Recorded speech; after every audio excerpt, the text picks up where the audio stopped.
in. So, can you work side by side architect, or do you think prefabrication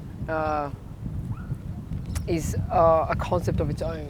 It's hard to sort of have that balance strike that balance with creativity as opposed to efficiency. Can a client say, I want a prefabricated home, but then I also want all of the above? I want curved, arched windows, or four floors of whatever. How do you explain to the client that there are things that, if you choose one, you have to sacrifice the other. You can't have both. Is that the understanding between prefabrication and design pieces? If you want to maintain the same budget, the more design features you add, the more you have to compromise the actual performance of the building. You might achieve your desired outcome in terms of fanciness, in terms of design, but it's too labor intense, and then you have to sacrifice performance. So it's not very truthful if people advocate anything else and tell you, oh, you can have any design and we can achieve a passive house outcome and energy efficiency, etc. This is not a genuine statement. You cannot have the same design and have the same price, whether it's a low standard or a high standard. That's not possible. So you have to know what you want, and ideally you involve an actual builder and manufacturer early on, so you know what the actual product is going to be. For example, in terms of wall thickness, if you strictly want to abide by the Australian standard, you can have much thinner walls. It might be compliant with the Australian standard, but if you later ask a builder or manufacturer to quote the design, then they might tell you, this is not our product, this is not the wall thickness we want to prefabricate or build or whatsoever. We cannot accommodate sufficient insulation. And then you should have known in advance what the desired performance outcome is. Not only the desired design, but also performance outcome. And you have to position yourself accordingly as client as well as architect, because those two people are very particular. Setting the tone at the beginning of any construction journey.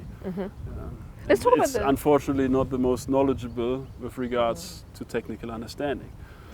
There are, in my opinion, very few architects in Australia who are technically very, very knowledgeable and function as what they are supposed to function as, the facilitator to achieve a good outcome in terms of design and performance, to hit that very sweet spot where you have a certain appealing design without making it look like a boring icebox, but also hitting a sweet spot in terms of efficiency and incorporating design principles that are most prefabrication and engineering friendly.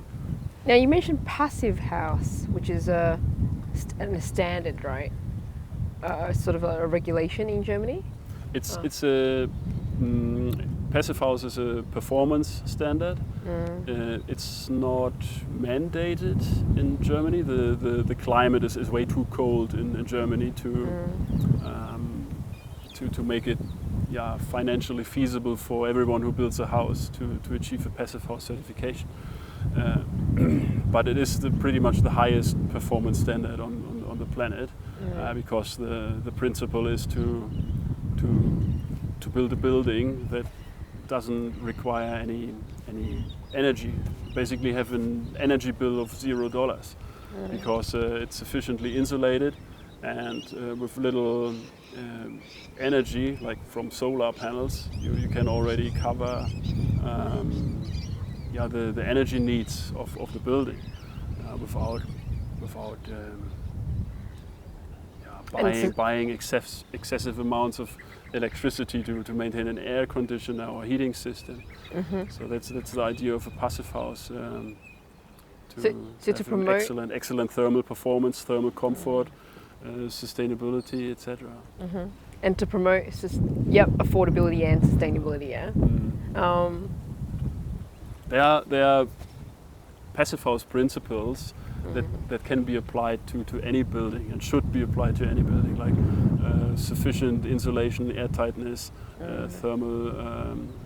thermal bridge free designs in the thermal envelope, etc. Triple glazed or double glazed windows.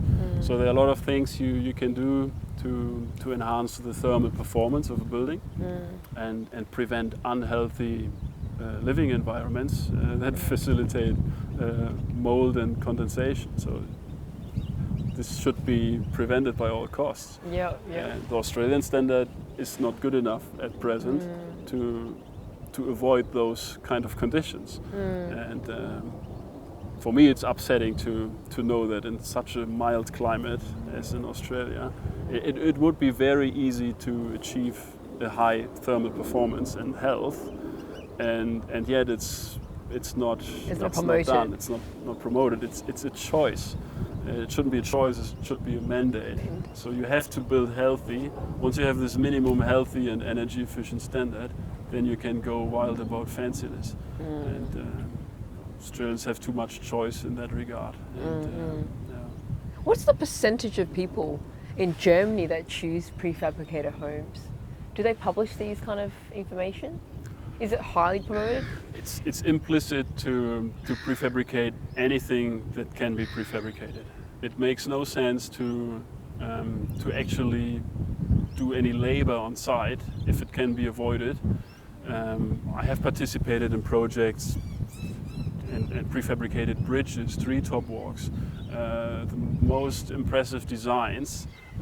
You can plan well in advance, no matter how intricate or impossible the geometry may seem. You can prefabricate everything, and if taken into consideration early on, then this is just a given. There's no second guessing about whether or not it's more efficient to build it on site. It makes no sense to build it on site, whether it's a residential building or a bridge made out of glulam timber or a treetop walk. It makes no sense. What is the most inspiring project you worked on?